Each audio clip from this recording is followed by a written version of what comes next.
Di awal pandemi, kita meluncurkan yang namanya kurikulum darurat. Kurikulum darurat itu sebenarnya langkah pertama ke arah tujuan kita, yaitu kurikulum merdeka. Apa sih yang kita lakukan di kurikulum darurat itu? Kita menurunkan jumlah materi secara drastis agar para pelajar dan pengajar itu bisa fokus untuk mendalami topik-topik yang paling esensial. Jadi kita masih menggunakan K13, kurikulum K13, tetapi kita sederhanakan secara drastis. Apa yang terjadi setelah itu? Ini kita berikan pilihan kepada sekolah-sekolah di seluruh Indonesia menggunakan ini. Ternyata tanpa kita mengharapkan begitu besar, ternyata 31,5% sekolah kita pindah menggunakan kurikulum darurat. Ini tidak dipaksa, kita memberikan tawaran kepada mereka. Mereka melihat, wah ini kurikulum darurat jauh lebih sederhana. Saya bisa fokus dan saya bisa adaptasi kepada sistem online, tidak terbebani dengan begitu banyak materi. Dan apa yang terjadi Bapak Ibu pada saat kita 30% sekolah ini melakukan kurikulum darurat, kita melihat learning loss daripada sekolah yang menggunakan kurikulum darurat itu jauh lebih sedikit daripada sekolah-sekolah yang tidak menggunakan kurikulum darurat. Sekolah-sekolah yang hanya melanjutkan kurikulum 2013. Ini adalah suatu data yang sangat dahsyat dan saya ingin meminta teman-teman yang telah membaca hasil riset ini untuk membantu mensosialisasikan juga teman-teman di media. Karena ini menunjukkan, kita melihat di sini sekolah yang menggunakan K13 tidak mengubah kepada yang lebih sederhana, mereka mengalami learning loss sekitar 5 bulan. Dan sekolah yang menggunakan kurikulum darurat hanya mengalami learning loss 1 bulan. Nah ini apa yang terjadi? Apa yang terjadi? Ini membuktikan bahwa kepadatan materi, kebanyakan materi yang kita selalu titipkan di dalam kurikulum, di dalam materi pembelajaran kita, itu tidak punya dampak positif terhadap pembelajaran siswa. Malah semakin ringkas, semakin sederhana, pendalaman materi itu semakin baik untuk Indonesia. Jadinya perdebatan mengenai apa kita harus terus menambah materi kepada anak-anak kita itu sudah selesai. Sekarang waktunya kita punya kurikulum yang ringkas, sederhana, dan lebih fleksibel untuk bisa mendukung learning loss, recovery, dan untuk menghasilkan, mengejar ketertinggalan kita relatif ke negara-negara lain. Berikut. Nah, pada saat ini, kurikulum yang digunakan dalam skala nasional, ada beberapa kelemahan yang sudah kita identifikasi.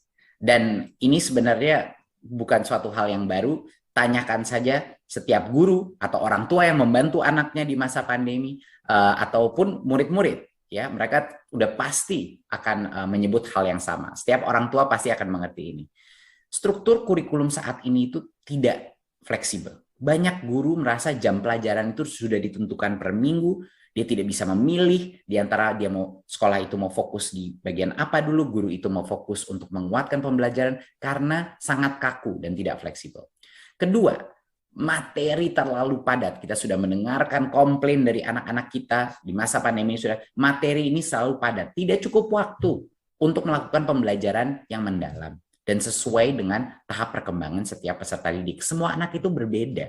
Ya, semua anak itu berbeda, punya kemampuan berbeda, punya kesiapan di saat yang berbeda. Tapi kalau kita materi terlalu padat, pembelajaran itu yang ketinggalan ya terus ketinggalan. Ketiga adalah materi kita kadang-kadang membosankan, kurang beragam. Dan sehingga guru itu tidak punya terlalu banyak toolkit untuk bisa mengembangkan pembelajaran kontekstual. Jadi materi pembelajaran pun terlalu kaku, terlalu padat, dan buat banyak murid terlalu membosankan. Dan keempat adalah teknologi digital belum kita gunakan secara optimal, ya, belum digunakan secara optimal, dan ini akan membuka pintu terhadap berbagai macam konten materi. Nah, kita maunya pindahnya ke mana? Yang tadinya kurikulumnya kurang fleksibel, kita ingin sekarang kurikulumnya jauh lebih fleksibel. Guru dan sekolah bisa menentukan jam pelajaran per minggunya karena yang targetnya itu dipenuhi selama 1 tahun. Bayangkan, kalau kita memberikan target pada 1 tahun, itu memberikan fleksibilitas kepada sekolah setiap minggu untuk menentukan saya mau mengejar ketertinggalan dulu nggak?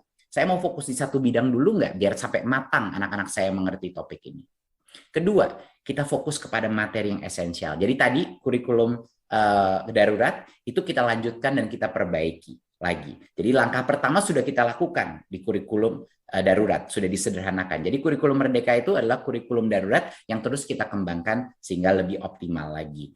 Jadi kita fokus kepada materi yang esensial, ya, capaian pembelajaran diatur per fase, bukan per tahun. Satu fase itu bisa beberapa tahun. Dan ketiga, kita memberikan keleluasan para guru untuk menggunakan berbagai macam perangkat ajar yang sesuai dengan kebutuhan masing-masing peserta didik, ya, memberikan jauh lebih banyak keleluasaan, dan kita memberikan dukungan digital, suatu aplikasi yang akan kita bicarakan nanti sebagai referensi bagi guru untuk terus mengembangkan praktek mengajar secara mandiri dan berbagi praktek baik. Jadi ini adalah perubahan yang cukup besar, dan kita harapkan ini adalah sebenarnya ujungnya berawal dari guru, dan ini adalah untuk guru, biar fleksibilitas dalam situasi pembelajaran bisa meningkat. Berikut. Ya, banyak sekali di tahun-tahun kemarin, banyak sekali masyarakat dan dunia pendidikan kita alergi dengan terminologi sering disebut ganti menteri, ganti kurikulum. Saya di sini dengan senang hati akan mengumumkan bahwa dengan Merdeka Belajar, semua itu tidak akan ada pemaksaan. Dalam 2 tahun ke depan ini tidak akan ada pemaksaan. Karena tujuan kita adalah recovery dari learning loss pandemi. Dan seperti yang kita lihat pada saat kita menawarkan kurikulum darurat dengan memberikan pilihan, ternyata 30% dari sekolah secara organik memilih opsi yang lebih baik, yang lebih sederhana. Ya, jadi kita mengikuti filsafat kemerdekaan, ya, Merdeka Belajar, dan kita memberi sekolah 3 opsi sesuai dengan kesiapannya masing-masing. Opsi pertama adalah bagi sekolah-sekolah yang belum nyaman, belum percaya diri untuk melakukan perubahan, silahkan masih di dalam kurikulum 2013. Itu opsi pertama. Jadinya tidak dipaksakan sama sekali, jadi tidak perlu khawatir lagi sekolah-sekolah bahwa ganti menteri, ganti kurikulum. Itu artinya bukan karena sekolah tidak membutuhkan ganti kurikulum, tetapi karena dipaksakan secara cepat. Tapi sekarang, bagi sekolah-sekolah yang belum merasa siap, mereka boleh tetap di dalam kurikulum 2013. Bagi sekolah-sekolah yang ingin melakukan perubahan, tapi mungkin belum siap melakukan perubahan yang begitu besar, tapi dia ingin memilih kurikulum yang lebih sederhana, dia masih mau di 2013, tapi yang jauh lebih ringkas materinya. Dia boleh memilih kurikulum darurat, ya, penyederhanaan. Dan bagi sekolah-sekolah yang sudah siap untuk melakukan transformasi sesuai dengan kecepatan yang dia inginkan, pilihan ketiga terbuka juga untuk meluncurkan kurikulum merdeka. Ya, kurikulum merdeka itu yang akan dibahas pada hari ini. Jadi sekarang tolong diingat masyarakat juga, teman-teman media, bahwa kurikulum ini adalah opsi pilihan. Karena kita sudah sangat sukses dengan kurikulum darurat, kita menggunakan filsafat yang sama. Ini pilihan bagi sekolah mengikuti kesiapannya masing-masing. Karena Bapak Ibu, tidak ada yang namanya transformasi proses pembelajaran kalau kepala sekolah dan gurunya merasa terpaksa untuk berubah. Kunci keberhasilan daripada suatu perubahan kurikulum adalah kepala sekolah dan guru-gurunya memilih untuk melakukan perubahan tersebut. Jangan pernah lupakan itu, Bapak Ibu. Berikut.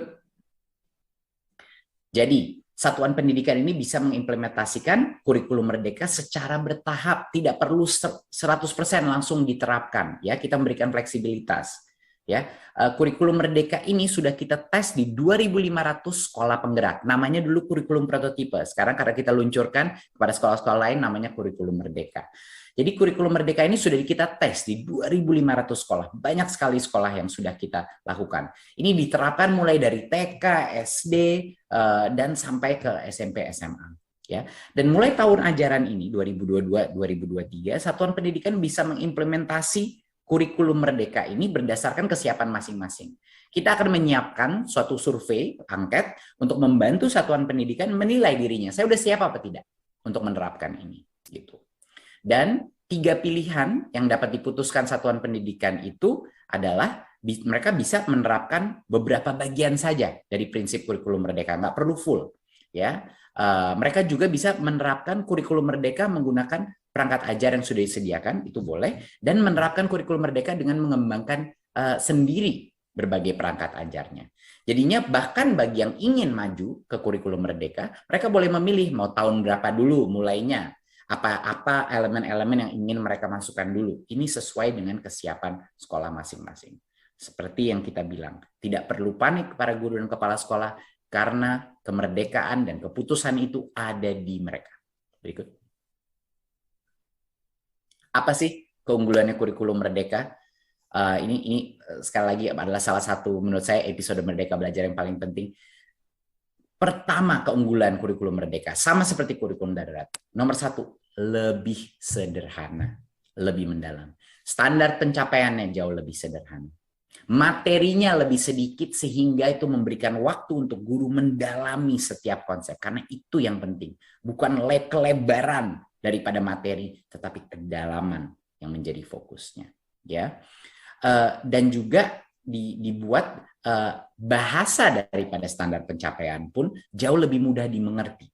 Kita banyak berdiskusi dengan guru-guru di mana standar pencapaian pun banyak guru tidak mengerti karena terlalu rumit. Berbagai macam standar-standar pencapaian, ada matriks, ada berbagai macam kompetensi yang dengan bahasa yang cukup akademis.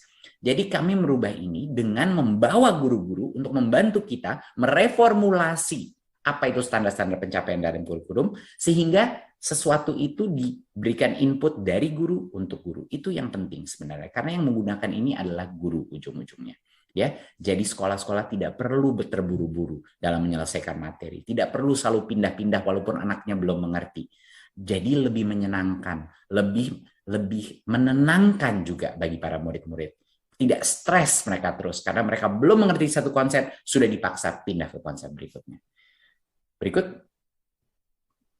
keunggulan kedua daripada kurikulum merdeka adalah ya kemerdekaannya sendiri, otonomi yang diberikan.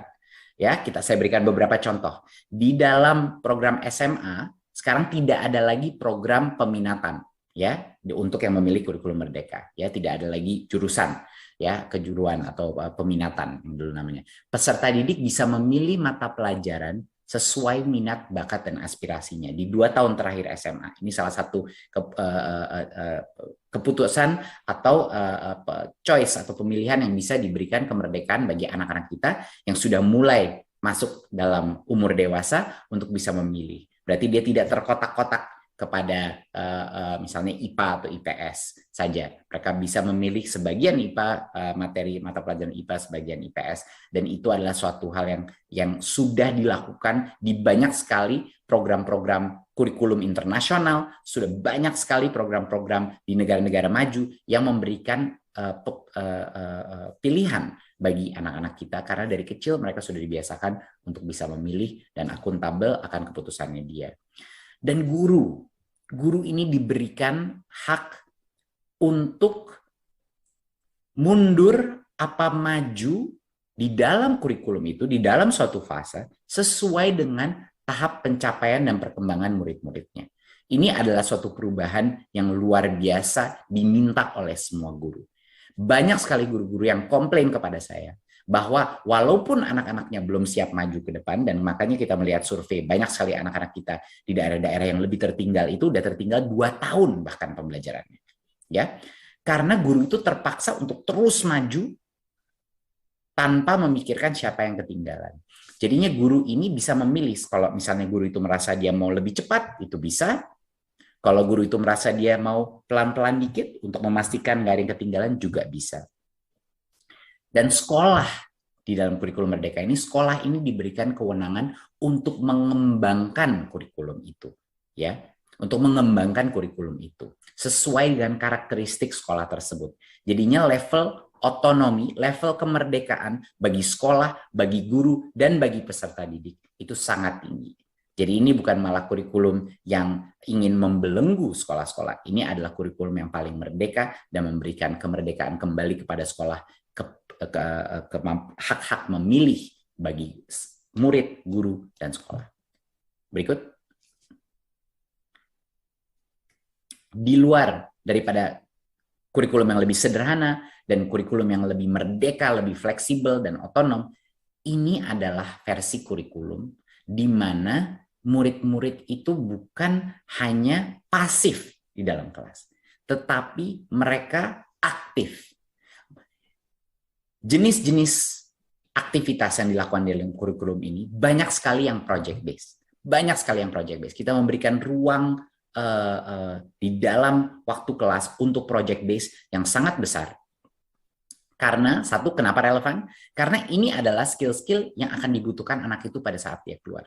Dia harus bisa bekerja secara kelompok. Dia harus bisa menghasilkan suatu hasil karya. Dia harus bisa berkolaborasi dan memikirkan hal-hal secara kreatif. Ya.